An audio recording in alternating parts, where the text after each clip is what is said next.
So I saw you looking at the bookshelf here. Have you read Range yet? It's about generalists. I haven't. We got a book right here. I don't like book covers or book jackets, so no. This is what it looks like, naked, without the cover, by David Epstein, and he talks about the good things about being a generalist, you know, rather than an expert, which I also consider myself a generalist. Yeah, so. I would say for sure, even more than me. You're much more of a generalist than I am. In the spectrum of generalists, certainly am. But no, I haven't read that, but you've spoken about it to me a few times, and I'm sure I'll get to it at some point. I'm sure it just reinforces a lot of what I already believe, and I'm here for generalists, for sure. For a quick anecdote for listeners, I just showed a book with no book jacket. That was something I got from Joe. So Joe, a lot of, you know, Joe and I lived together for 4 years, so he's rubbed off on me.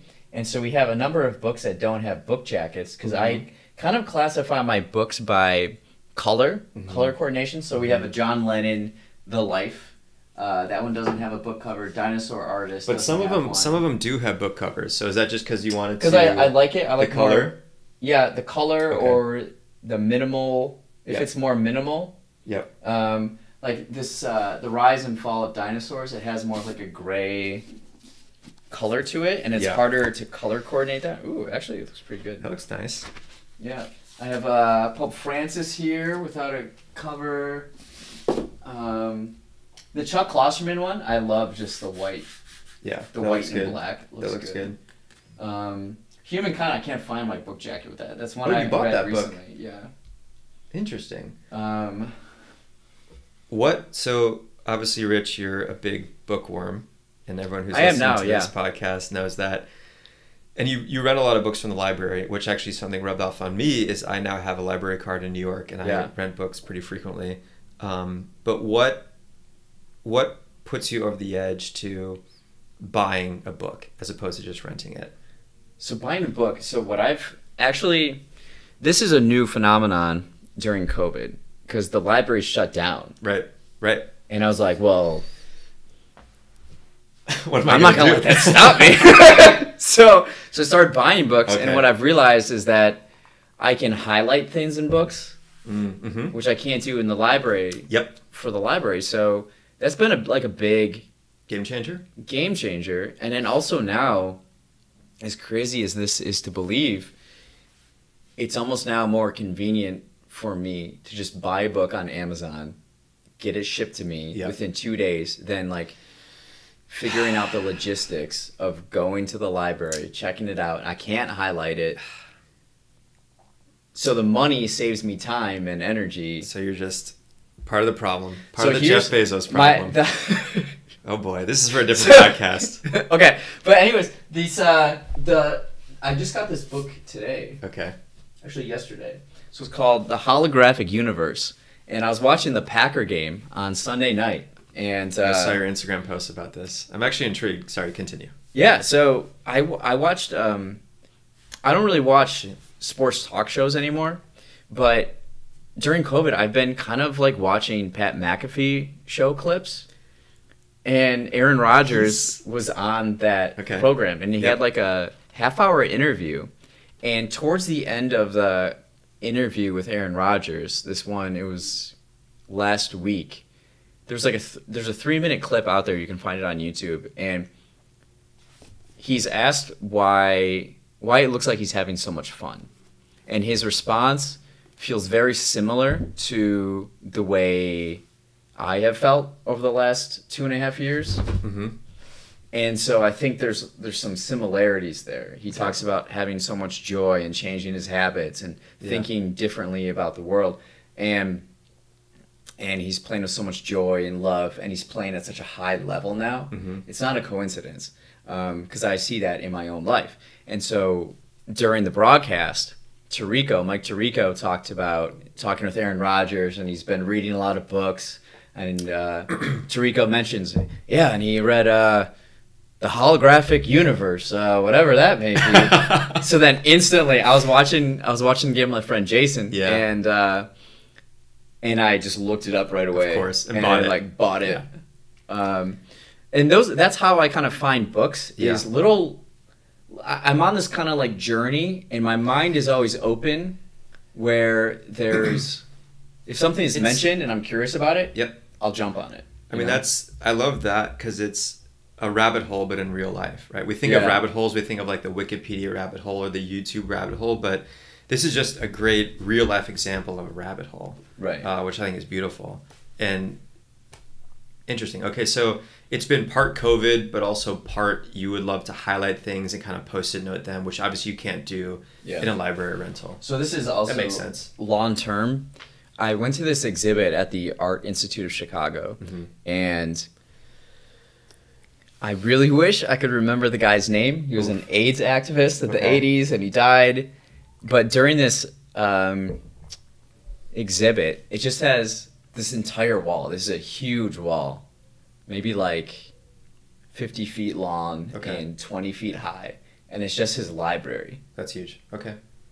And like his personal books. Okay. And I thought that was the coolest thing. Yeah. And I started thinking like, well, I can't create that if I just keep borrowing from the library. Yeah. I got to create my own library. That's fair.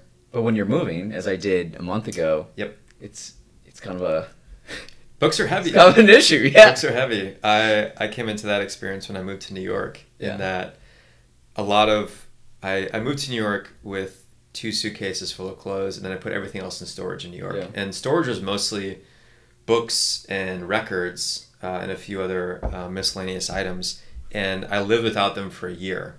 And I'm like, okay, I probably don't need these books. And for me, it was more of a space issue. And I did have these aspirations to have this like grand, big library at some point in my life. But I obviously had to cut the cord just because of space and practicality of it. See, but one, you're in New York. Yeah. But 2, you're definitely more of a minimalist than I am. Yeah. Like you can look around my space in my apartment, and it seems like I'm. You're minimalist, but not to the degree like, because we live together, and Joe would just like get rid of things where I'm like, you're gonna get rid of that? That's still good. That's like, true. That's how I got my like Herschel backpack. That's how I got my nice fall jacket, spring jacket. True. Fair. I really went in hard on the Marie Kondo book when I read it so many years ago. What book is that? That's the life-changing magic of tidying up. It was a huge fad. Maybe whenever I read it, it was a big fad, and it was essentially trying to promote this minimalist lifestyle, right? If these objects, if these things don't bring you joy, then it probably shouldn't take up space in your environment. So I gravitated towards that, and still do, partially because of that, partially because yes, I live in New York where space is premium, and it helps when buying things. My book collection is now transformed into more of like art books, which I love because I love coffee table books, and I just love the experience of opening just a big book and looking at big pictures or text or just more just more art books, right? So speaking of art books, I know a great art book called Primary Ponderings. You can get on Amazon. That's fair. Cover looks like this. This is a proof copy, but you have a proof copy. At least get the real thing. Well, that's my thing is no one else can get a proof copy. I have a proof copy. That's fair. Which is part of my collection. But more recently, as you rubbed off on me, and I've been getting more library books, one of the things that I do miss about owning my books is highlighting, marking them up, writing in the margins. So it's kind of a catch-22. You kind of have a balance the pros and the cons. But I feel like a lot of books that I'm reading from the library, nonfiction books, probably not worthwhile to keep in my collection if I do feel particularly moved by one. That's a big point. Yeah. If I do feel particularly moved by one, I'll read it first and I'll buy it and read it again, or just have it on my library to give to somebody or to loan it out. A good example of that, recently a book you have here, Humankind, which I read, that has had a lot of influence on me most recently. I'm thinking about, okay, maybe I'll buy that and add it to the collection. But it's a nice way to kind of test drive a book. Drive. That's a great way to frame it. Test drive before bringing it to your collection. So that's kind of where I'm at in terms of my book acquiring new books. Yeah. Another reason why I like buying books is because I can highlight them, but I've noticed more and more friends will ask to borrow a book, or they'll get a book recommendation. And as I'm reading a book, I'm highlighting things, and I know that someone's going to ask me why for a book.